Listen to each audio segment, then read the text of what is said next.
All right, let's go ahead and get started. Well, welcome again, everyone. Thank you for joining our webinar today, Accelerating Digital Transformation in Energy and Utilities from Legacy Barriers to Seamless Experiences. And we are having an exciting panel of experts join us for today's discussion. Dave Nebinger, Lead Solution Architect from Liferay, Nick Bomlenny, Chief Digital Marketing Officer of Esponte Technology, Ariel Ray, Partner and Head of Product and Projects at UX Design Collective, and joining us all the way from New Zealand, Pete Raleigh, Solutions Architect at Esponte Technology. Thank you all for joining and looking forward to an awesome discussion today. Just going through the agenda to see what you'll hear about today, we'll talk about the digital trifecta and what it means to be a digitally enabled company in energy and utilities.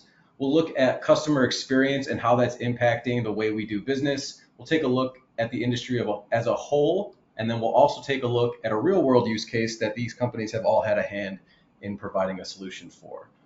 So without further ado, I'd like to pass it over to Nick Bomlenny from Esponte to kick us off about the digital trifecta and what that means. Thank you so much, AJ. Yeah, when I attended this, there's a session at the IUCX conference back in May. Maureen Russolo from JD Power talked about the digital trifecta, and I was able to reach out to her and get these slides to kind of talk about today because they really hit home in what we do, and there's a lot of stuff to really kind of bring up, and I'm excited to share those things as we discuss how we can accelerate different customer experiences through the digital transformations. So this slide right here, it talks about the digital trifecta. There's three basic elements that all make up the trifecta. The first is in purple, meeting the customer's expectations shaped by other digital experiences.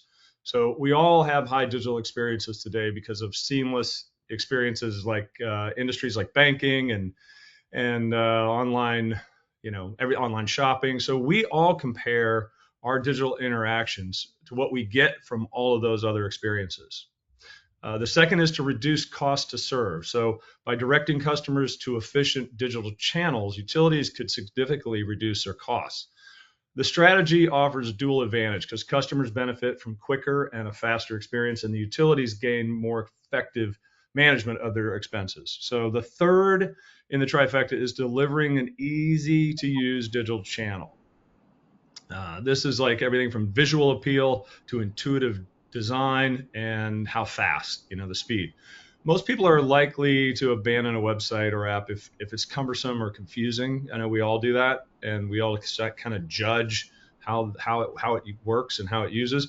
But the digital trifecta emphasizes balancing customer expectations and cost efficiency and digital usability.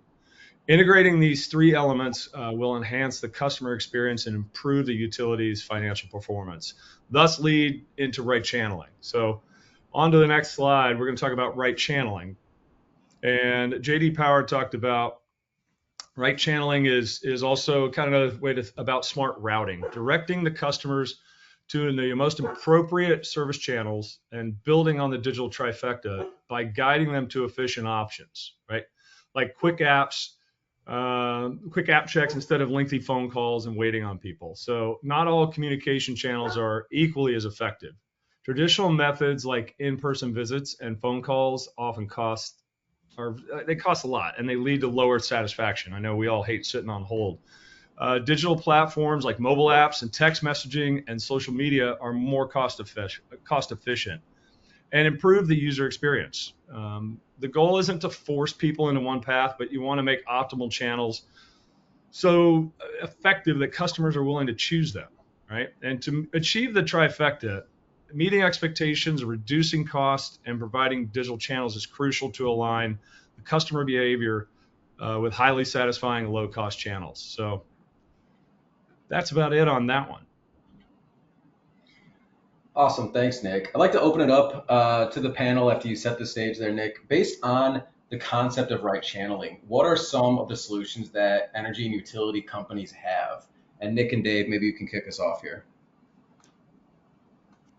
Right channeling means that you want to meet the customers where they are with easy and effective options. Utilities, it means like a fast website and mobile apps for tasks like the bill paying or outage checks to kind of reduce your call center. And proactive text with direct links like an outage map are really important. You know, when somebody goes on the website or the app, they can tell right away your power goes out. The first thing you do is probably pick up your phone and you want to see, okay, is something wrong? Did I do something or is there an outage? And that happens a lot. So seamlessly connecting the channels to lead to better customer experiences, it can ultimately reduce the costs.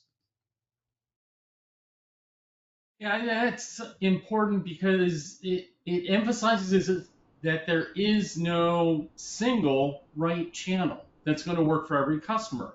It's going to depend on factors like demographics, preferences, past experience, but also current conditions can play a role in what the right channel happens to be. Successful organizations are going to provide multiple channels and let the user choose the one that is best for them at the moment. In practice, the right channel is really about flexibility and personalization, not about a one size fits all solution. Dave, Right. I love what you just said there.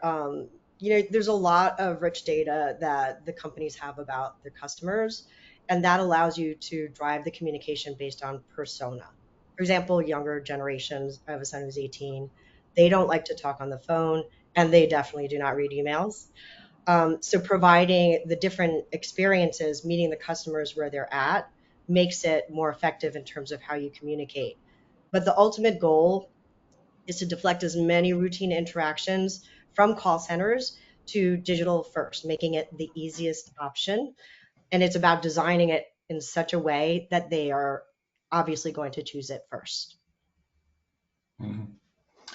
Yeah, I mean, we've got access here in New Zealand. We've got obviously everywhere else as well. There's paper, there's text messages, there's emails, there's website access. I mean, people can put on the alerts and notify people that there are going to be outages. But I mean, when you receive emails, they can be read and forgotten.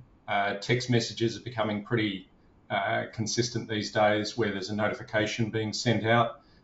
We actually received a letter yesterday to say that our power was going to go off on 3 weeks' time. So we can stick that onto the front of the fridge, and every time we open it, every time we go to the fridge, there's the notification. So we're becoming more aware, and even we're receiving emails to say that our usage is best. So whether we need to switch between a flat and a peak rate, or sorry, between a flat rate or a peak and off peak rate. Portals are allowing users to gain access to all of their account information a lot more efficiently as well. Yeah, I appreciate that insight. Based on, those thoughts, how are companies balancing legacy systems with the need to modernize their infrastructure? And maybe Dave and Nick, you can get us started here. Sure. Companies can't simply abandon or rewrite legacy systems. They remain critical to the daily operations and success of the business. So instead, they leverage uh, platforms like Liferay to integrate with those existing systems to create a unified modern user experience. This approach allows them to modernize delivery and support multiple right channels without disrupting the core business systems that keep the business going. Yeah, that's a great point, Dave. Like you said, you can't really rip out critical legacy systems. What we're seeing at Esponte is we see a lot of people modernizing without disruption, as an approach. You're layering modern digital platforms on top of existing systems, connecting web, mobile, and employee internet type of stuff without breaking the stuff that's already working. Yeah, that's something we see a lot. We work on a lot of enterprise interfaces. This challenge isn't unique to the energy and utility industry. There's a lot of industries that face the challenge of legacy systems. banking, insurance. We've seen it all. But the bottom line is that your customers don't care about that back end complexity. They just want fast and seamless self-service tools. So from a UX perspective, there are some fundamentals that you need to consider, and that's not exposing the seams. So the customer journey needs to feel like a holistic experience, even if that back end isn't.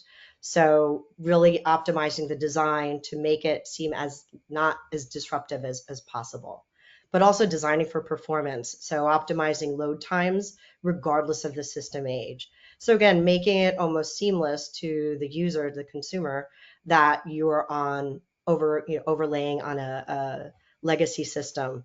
So modernization isn't about ripping out the legacy, just like Dave and Nick said. It's really about wrapping the experiences to meet the customer expectations while evolving the core where possible. Yeah, and I think keeping everyone informed of the changes that you're making. I mean, particularly the employee experience as well. I mean, why are we doing this? It's to make things a little bit more efficient, show them the benefits, and guide them through the changes, because once they're on board, it's going to make the process of managing those legacy systems and keeping the certain things that are the same, and adding improvements along the way. Things like consolidating all of your data across multiple systems and providing a single source of truth of data for users and for customers. Yeah, great input from all you guys. I want to pass it back over to Nick and the panel here to kind of walk through some of these additional slides on just what customer experience means and where it's going to go in the future. Right, this is another slide that I saw from Maureen at the IUCX, and I thought it stood out. And really, it's that title, is that a good experience anywhere sets expectations everywhere. That quote really highlights that the customers now compare every seamless interaction they have, not just with direct competitors, but everybody in the marketplace. Across all experiences, right? And it's really kind of, it struck home because we're at the IUCX and it's all energy and utility stuff. And it's really amazing that that there's so much to do, I would say, in that space. And we're going to talk about that stuff in a minute. Right, Ariel? Yeah. And it's really, to echo what Nick just said, it's not just about comparing to the competitors. You're being compared to other industries, like we'd mentioned. Users are used to elegant, functional experiences. So they expect that same level of elegance, that same ease of use, whether it's on their personal consumer experiences or in something like checking their utility usage. So that means that the design process needs to shift from merely working to really working beautifully. And that's something we often tell our clients as well. Design systems is one of the methods to help empower this. This is creating a consistent and familiar foundation of experiences so that buttons act the same, tables act the same, and it creates these patterns that users get used to. The largest corporations do this: Intuit for tax prep, IBM for all their corporate platforms, Airbnb, Citibank, Uber. They're all doing this because they recognize the power of creating that consistent, familiar, and accessible experience across your products. Right, and so that's going to translate into, really requiring you to go and look at not just what your competitors are doing, but what other verticals are doing, right? Get ideas from everywhere, because your customers are going to be doing that anyway. And they're going to have those expectations as they come across to your site. Yeah, and if apps aren't easy to use, people won't use them. If they crash, they'll change providers. And it comes down, even if you are comparing apples for apples, there are going to be cases where cheapest is not necessarily going to represent the best value. You have to do things right, and you have to make them work for the customers.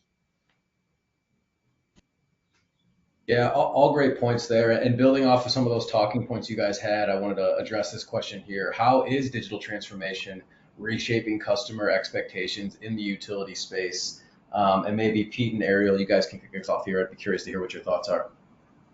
Sure. I mean, customers now expect utilities to have sort of or behave more like Amazon or a bank, fast, personalized, and always accessible. We want instant access or on-demand access.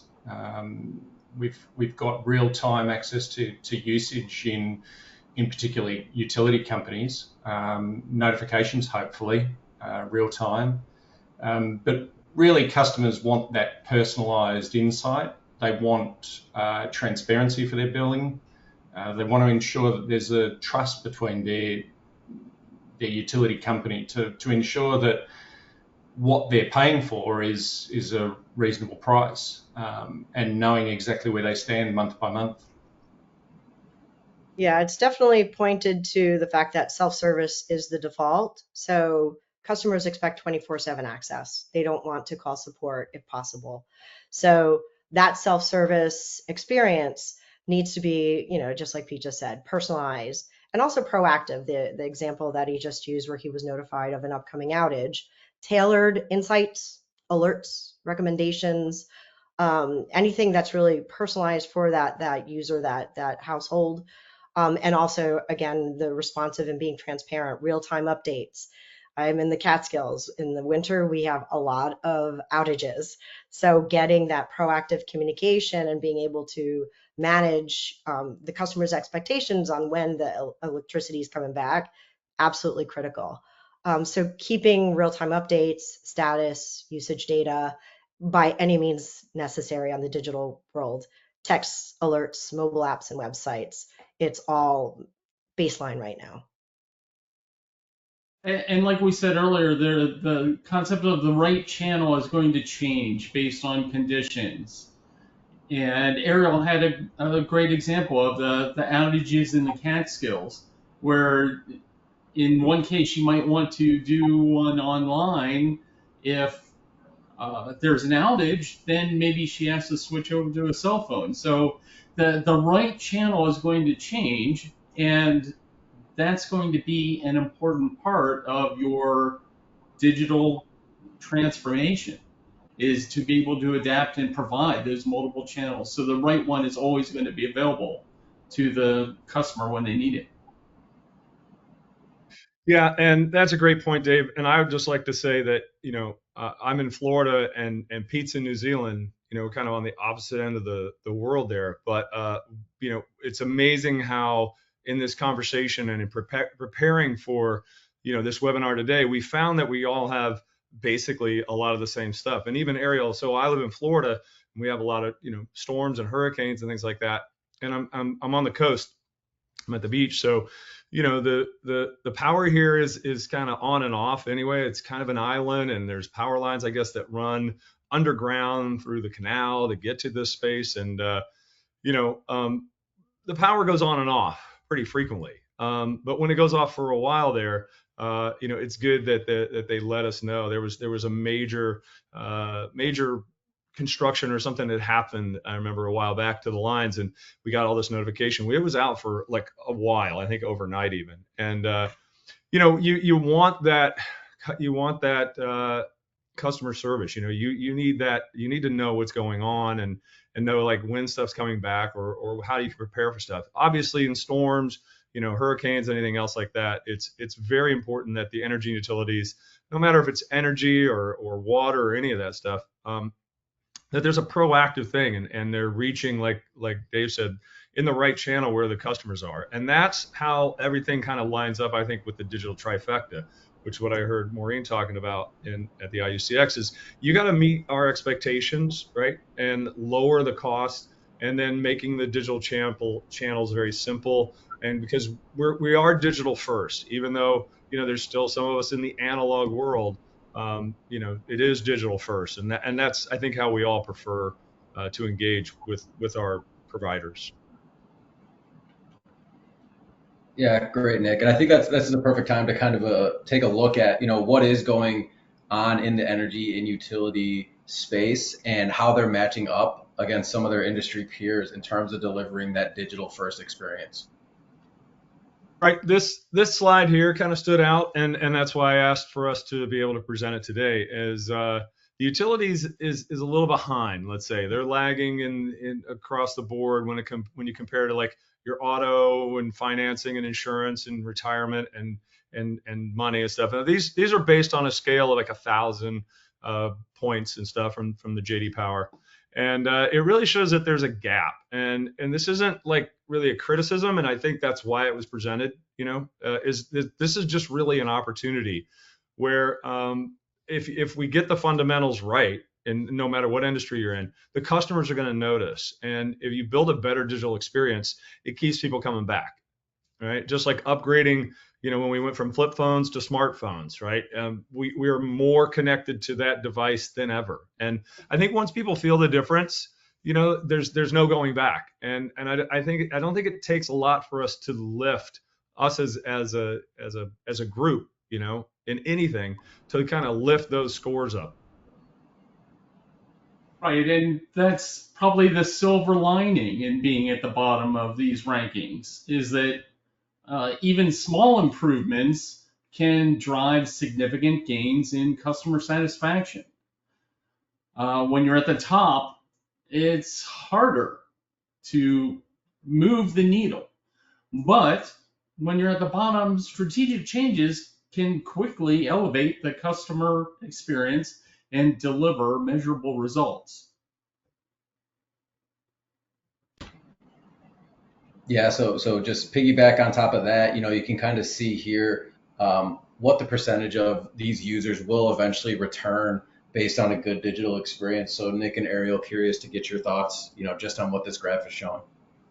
Sure. One of the clear takeaways I got from this is that if you have a great digital experience, people are coming back. I mean, I know that's the case for me as a digital marketing person. I'm always sort of judging, like you just can't help it, right? It's what we do. And when these scores come back and they're 800 or higher, 90% of the customers are going to stick to your apps. You're going to stick to the website, and you're going to stay engaged, and you're going to be happy. But just like Pete said, you have bad experiences, right? And Ariel knows this as well. Like, you have bad experiences, and people start to look around what else is out there, or if you have it, if you can change. And the thing I think about the energy and utilities is some of us, you don't have a choice, right? But that's kind of no excuse to not make it better, right? Because you want to increase your customer satisfaction and also reduce your costs to service those customers. Right, Ariel? Yeah, and this is what I love about this slide is just it indicates that you can have a digital experience, but there's a whole spectrum of digital experiences. They could be poor, they could be average, or they could be excellent. And in order to strive for that, this is something I really want to stress. It's not just slapping on a coat of paint. It's really investing in a user first design perspective. So talking to your users to understand their needs, pain points, what it is that they're looking to do, what tasks they're trying to accomplish when they come to your various digital experiences, making improvements, measuring those improvements, and then iterating on them again. It's really about being intentional about the customer journey and creating experiences that support your customers along each step of the way, regardless of where they're coming in from.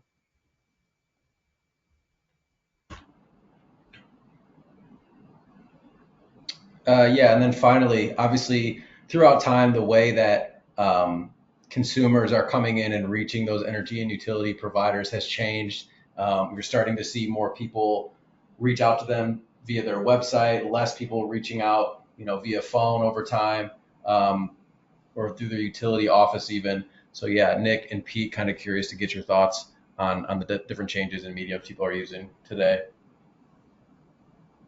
Yeah, this slide here, there's a lot to unpack here, and I'm really glad we were able to show this today. If you go back and look and you say, okay, in 2017, 2018, 70% of the people, right, didn't really contact their utility company. You just got a bill and you paid it or whatever, right? You would contact them when you need stuff. I mean, typically, new service or a problem or whatever, right, or canceling. But That's shifted. I mean, you look at the numbers now, it's down to like under 40%. That means over 60%. And it's probably higher even today, 2025. That's probably flipped upside down, right? And it puts a lot more pressure on all the service channels, right? And if you look at the other numbers in their phone, it's pretty much about the same. It's pretty consistent. Everybody likes to talk to somebody. We don't like to sit on hold and hear the auto prompts and stuff, but they've made a lot of improvements with that. There's a lot of good technology, right, with the voice recognition and conversations and things. But if you take a look at websites and mobile, there's a dramatic increase. And that shift, I think, from 70% not to now over 70%, it's all mobile, it's all digital, it's all website, right? Texting and social media and some of that stuff is, up and down.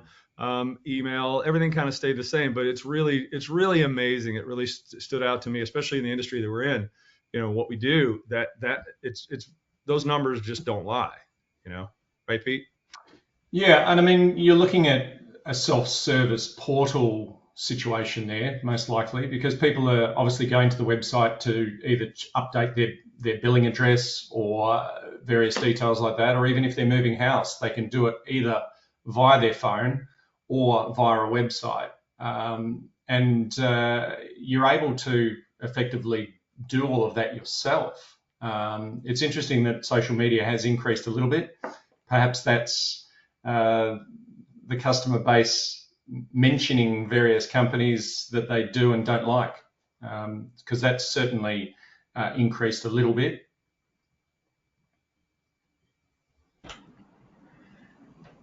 So given all that new insights into personalization and the customer experience and the different channels they're using, I want to explore this question with you guys as well. What role does personalization play in improving customer engagement and satisfaction? And maybe Ariel and Dave, you guys can kick us off here. Yeah, personalization is really critical. And again, it's becoming table stakes. There's a number of reasons why personalization matters. First, it builds relevance. Customers are more likely to engage when the content reflects their usage, their habits, their needs. So it's about making it a really great experience, driving trust. So making those proactive alerts, those tailored insights, they show that the utility understands and supports them.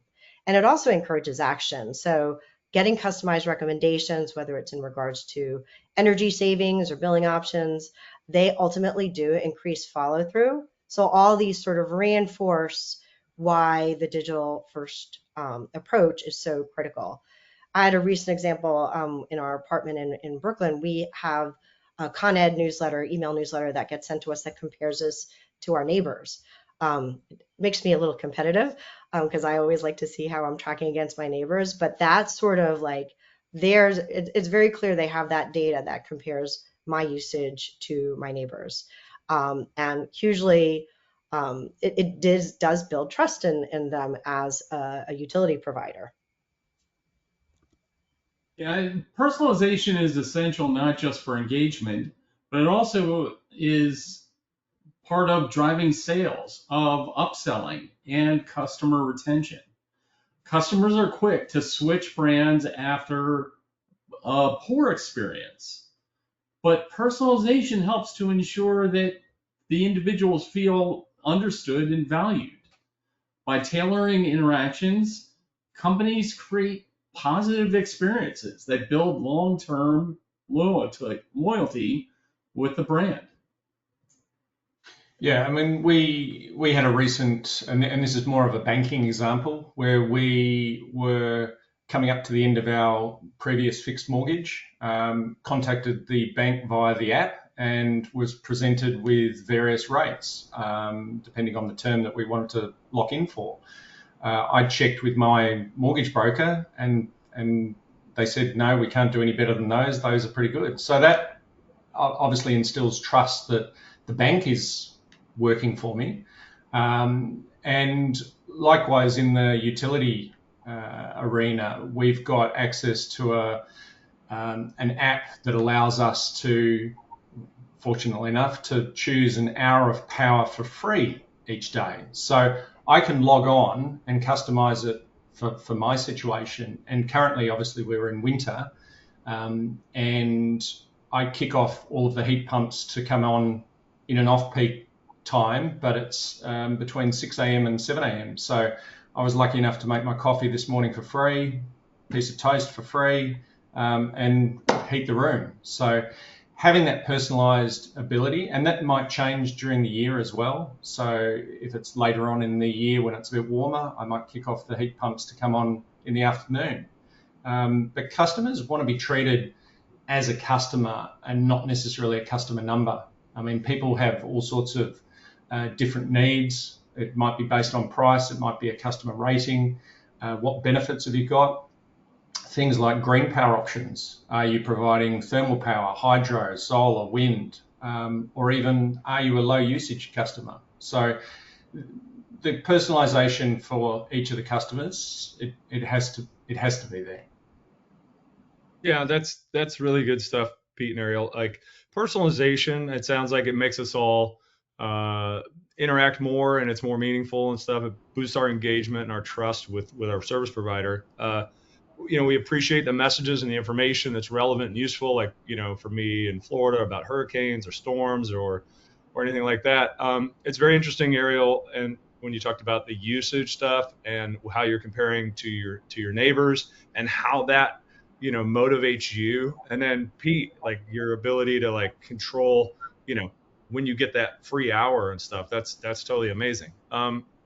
Overall, it sounds like, it's just important that we all have a way to engage, with our services, and the digital platform has consistent delivery and it helps transform those utilities into partners that we can trust. Yeah, and kind of building off of those points, how do you see the customer journey evolving as digital self-service tools start to mature? Nick and Dave, maybe you guys can kick us off here. Yeah, the things are shifting from one-off transactions, like when I talked about, just turning it on, turning it off, or having a problem, to a more continuous engagement model. Again, digital first, self-service. They do more than just process the payments and stuff. We get alerts, we track usage, we can guide the customer journeys, and it's important to meet the customer's expectations or their habits. Talking about habits and personal experiences, like I got to admit this, and I think I told some of you guys the other day, like I still get my bills in the mail. I get the paper in the envelope. And there's just something like old school to me about like getting the bill, and then opening it up and then reading it and then filing it. And then I might compare to last month and things like that. And it's silly because I know I could probably just do it online and I can just see it. I get an email and I can open and track it. But there's that experience. That's my user experience that I'm connected to, I think, from long ago. Now, I don't want to get my cell phone bill in the mail because it's going to be like, pages and pages. Remember the old days where you used to get the phone bill and it would have everybody you called. You'd be like, what a waste of paper, But the utility bill is usually just one or two things, maybe a little postcard, maybe some notification about what's going on. But I kind of like it. But the weird thing is I'm paying my bill online. I'm not writing checks. So one of these days I'll probably turn off and go to the other thing. But right now I still enjoy that for some reason. Yeah, the important part is the customer journey continues to evolve with the advances in self-service, and generative AI is really accelerating that shift. Customers are getting used to seamless interactions with chatbots and with voice assistants like Siri or Alexa. And AI-driven tools in other industries are contributing as well. As these become the norm, utilities and other companies that are slow to keep up with them are going to stand out, but not really for the right reasons. Yeah, I mean, you used to be able to contact your energy provider when you just either had issues with service or for billing. I mean, you can do everything online these days for other environments, such as banking. You can download all of your previous historical transactions. You can search for your transactions. Now with the utility companies, you can even compare what you what your usage was last year and why things have changed. I mean, we were away for a week last week, and I can see that my baseline power consumption was a certain amount, and I know that that is due to things like floor heating or hot water or pumps running, such as the pool pump, and I can sort of visually recognize what each one of those additional charges might be, and I can optimize those. I can say, well, I don't need to turn on the heating on the floors anymore because we're moving into spring. So yeah, there's certainly going to be some changes when people are able to see what they're actually doing in real time.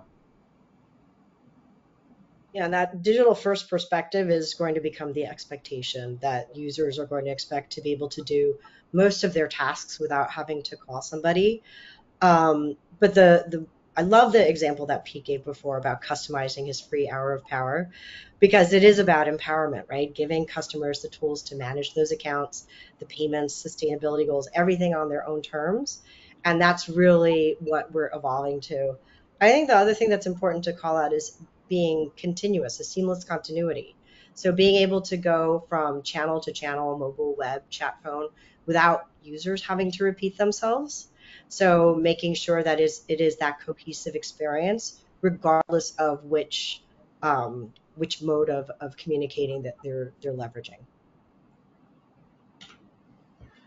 Yeah, that's a great point. And I can't remember who just said it, but they mentioned the idea of a trusted advisor. And I think that's, really interesting, because we talk about the importance of partnerships with those trusted advisors, especially when it comes to implementing a digital transformation strategy. So speaking of that, how important is it to have those trusted advisors? And maybe Dave and Pete, as you sit on the technical side of the house, and there's people that are wanting to implement these types of solutions and strategies, you two can maybe speak to the importance of those advisors. Yeah, partnerships with trusted advisors are critical because they bring knowledge and experience that can accelerate the time to market and reduce risk.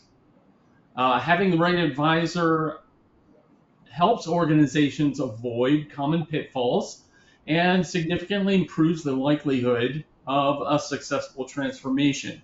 And really, it means the difference between simply implementing technology versus achieving business outcomes. Yeah, I mean, it's a good point, Dave. I mean, you've got access to the faster time to market. External trusted advisors have seen certain pitfalls that have occurred across the industry. They've got the experience, as you mentioned. They can also provide training. So if you're hesitant, I guess, in terms of accepting or taking on new technologies that the business may not be familiar with, they can alleviate those hesitancies. They can build trust because you can provide MVPs or minimum viable products or proof of concepts to ensure that the data is being presented and extracted the way that you want to do it. Collaborating with tech partners obviously accelerates the implementation of new digital services. So you're reducing your development cycles, and they're also able to provide keeping pace, I guess, with what the customer's expectations are based on retail and banking. Yeah, I agree with all that. Just really quick, what's in my head is I think it's important, if you ask other people, they might see things from another perspective, right? And in a big organization, we see it all the time. They're all used to their perspective and they're used to their points of view, right? And a trusted advisor, and getting somebody else to come in, like Pete and Dave say, with some other ideas, and you have access to people that have had other experiences with other people in that space, right? And you get expertise with the technology, how to speed things up without adding risks. And the real thing is the key is choosing a partner who understands both the tech and the realities of the energy and utility sector, right? Everything from security to compliance and legacy integration and how to modernize, right, Ariel? Yeah, and what we've seen in a lot of these digital transformation projects is a reliance on the internal resources sort of repurpose into these digital roles. And that doesn't work. The internal resources are critical as subject matter experts, and they're critical as partners and people that to work closely with, but they shouldn't be the one driving this process if they've never done it before. So you want to bring in those across industries who know how to build, who know how to measure, and then iterate as a repeatable practice because there is a real practice around this. So bringing in those experts that have done it before and that can help guide your company do it in the same way successfully. Yeah, a lot of excellent points, from everyone here, which is perfect leading up to this last question for the panel, which is what advice would you give to energy and utility organizations that are just beginning this digital journey? Dave and Nick, maybe I'll kick it off to you. Sure. I would say for organizations that are just starting or at the beginning of their journey, their first step should be to find the right partner. And that's going to, help them to get on the right path, right? You're going to align their knowledge and experience with your goals and expectations. And once you have the partner in place, next you want to communicate. You want to set them up for success by communicating with your internal team that the partner is coming not to replace them or replace the team, but really to help springboard the solution and get to market quickly.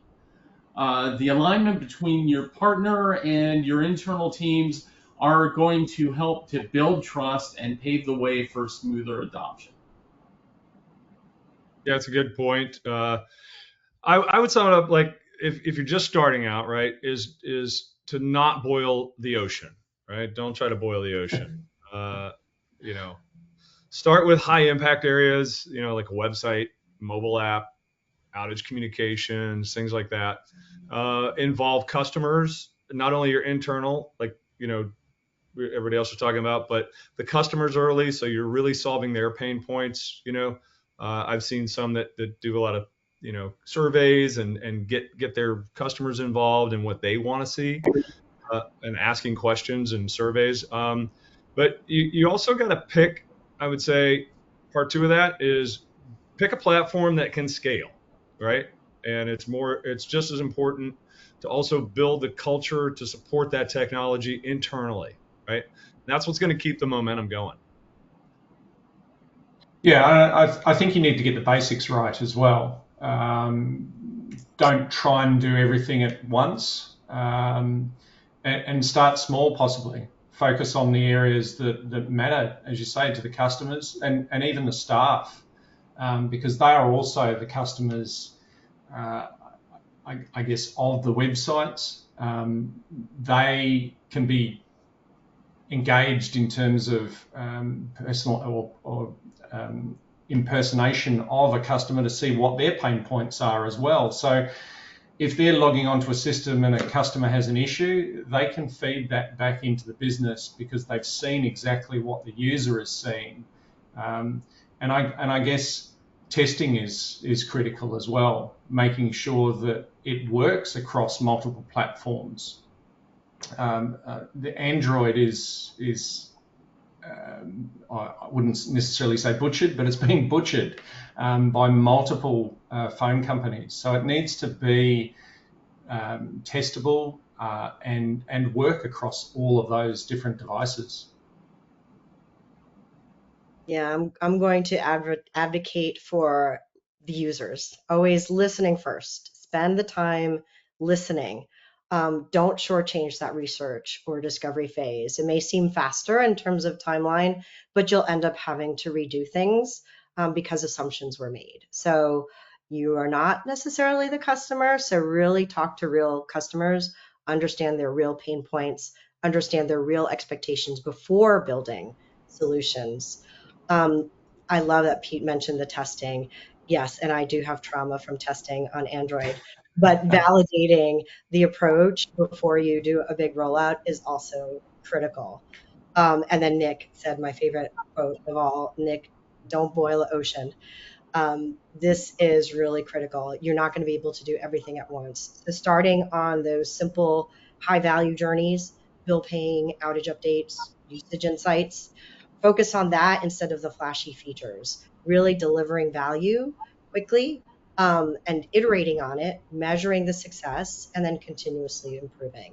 It's not a one and done. There's going to be a whole journey to get you to that excellent experience metric that we looked at earlier. Great. Yeah, all fantastic insights, and really just appreciate the conversation from all you today. It's easy to see how you guys are experts in your field, and that experience, that expertise comes from the experience, teed up really nicely by you, Ariel, right? By listening to your customers and understanding, what their pain points are and how we can solve them.